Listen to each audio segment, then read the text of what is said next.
kalau saya kedapatan saya menerima judi online, saya besok pagi mundur, Pak.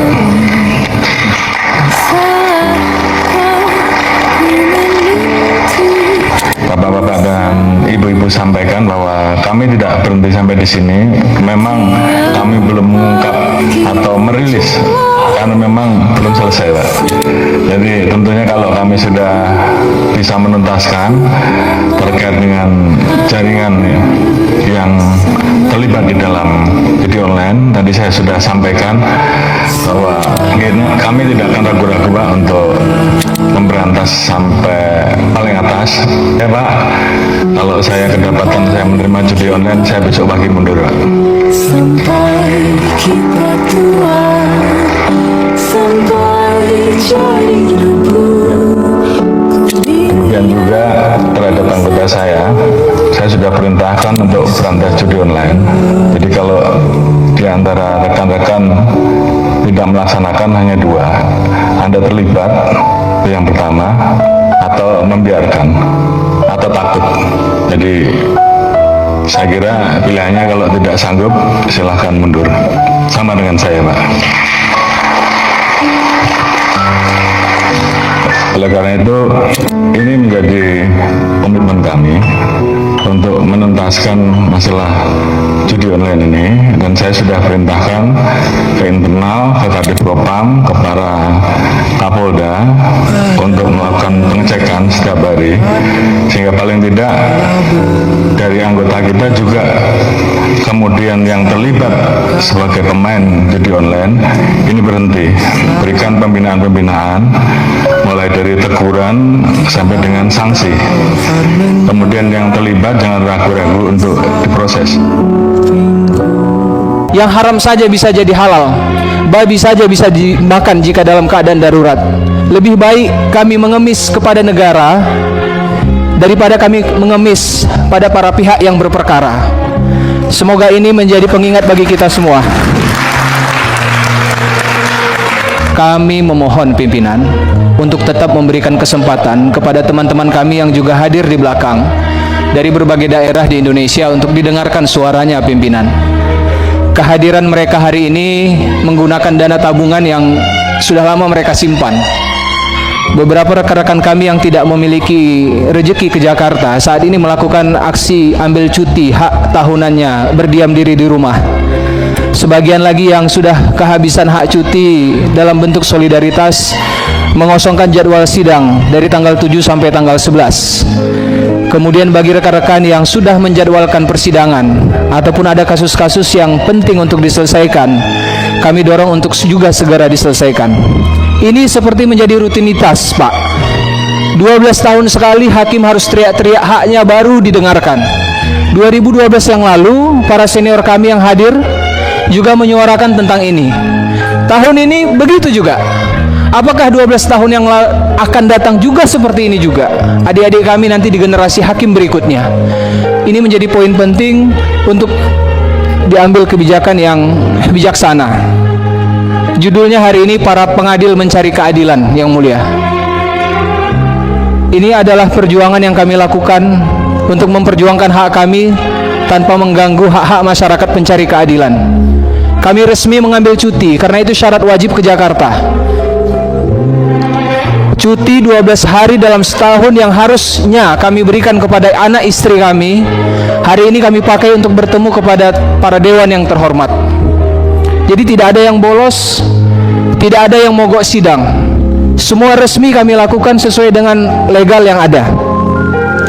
Ini juga adalah usaha yang kami lakukan pimpinan untuk mencari rezeki yang halal. Kami adalah hakim-hakim muda yang hari ini berupaya menegakkan integritas, kejujuran.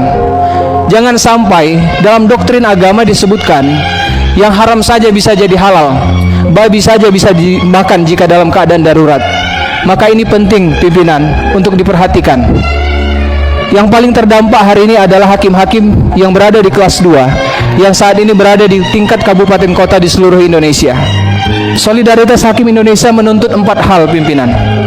Yang pertama adalah seperti yang rekan-rekan saya koordinator sampaikan, mendorong perubahan PP 94 2012 tentang hak-hak keuangan dan fasilitas hakim.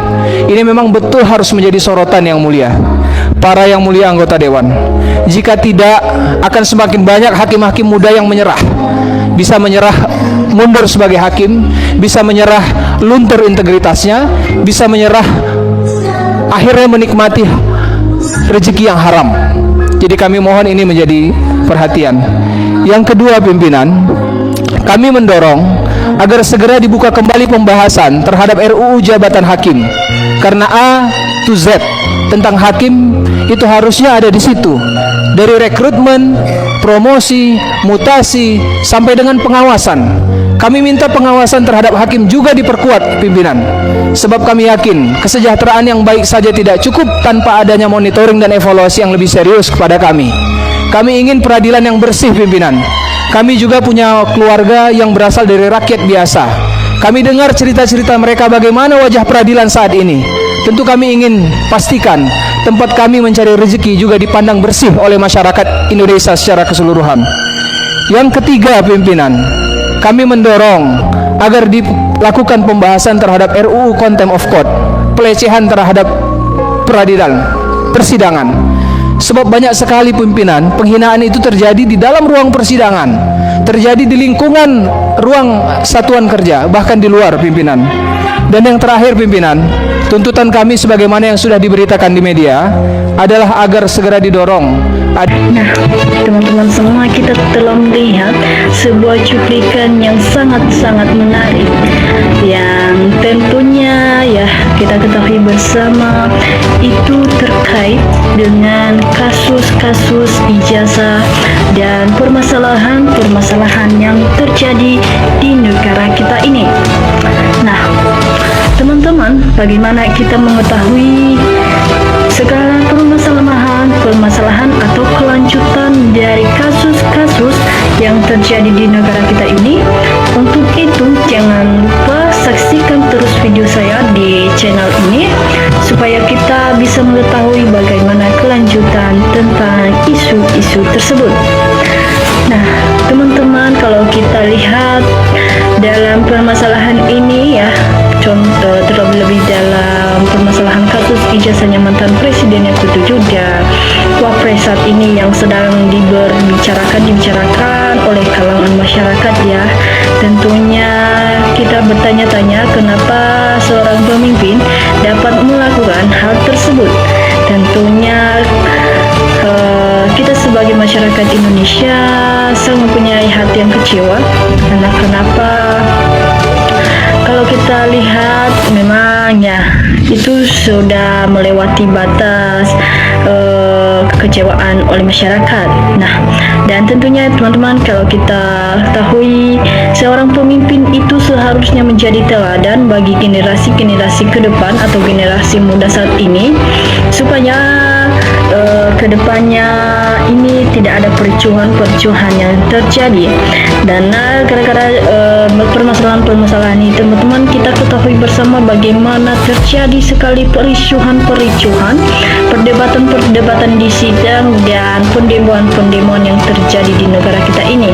Tentunya itu sangat mengganggu, dan harapan kita masyarakat Indonesia, semoga permasalahan yang ada di negara kita ini cepat dimusnahkan ya, karena harapan kita sebagai masyarakat Indonesia ini, negara kita ini mempunyai pemimpin yang memang adil dalam memimpin negara ini. Lanjut teman-teman, kita lanjutkan. Di sini banyak sekali komentar atau tanggapan netizen terhadap daripada cuplikan video ini. Nah, teman-teman, ini saudara kita Opa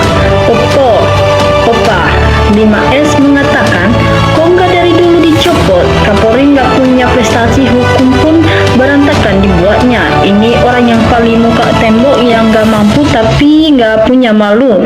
Listo ini tolol, lebih milih dipecat daripada mundur.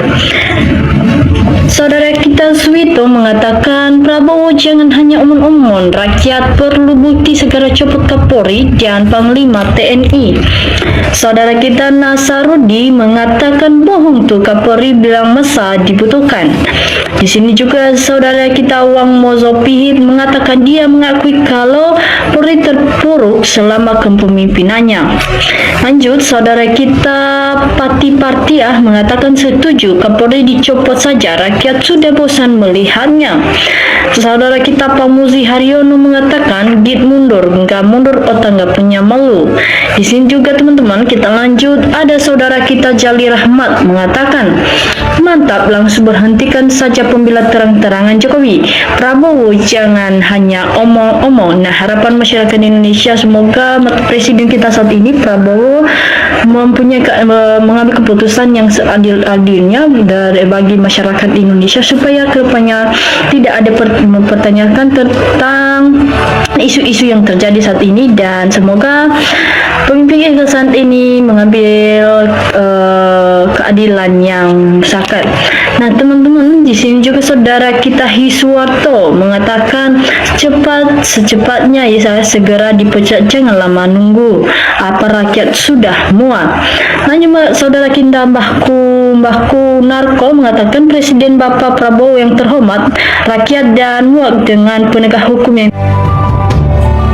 Nah, lanjut teman-teman, ada saudara kita My Family mengatakan di sini sudah waktunya diganti ya. Tidak ada Kapolri yang menduduki jabatan yang terlama seperti Listio Sigit yang sekarang menduduki jabatan Kapolri. Sudah saatnya generasi bagi Kapolri yang muda-muda dan termuda. Masih banyak jenderal-jenderal bintang 2 atau 3 yang bisa menduduki jabatan Kapolri tersebut.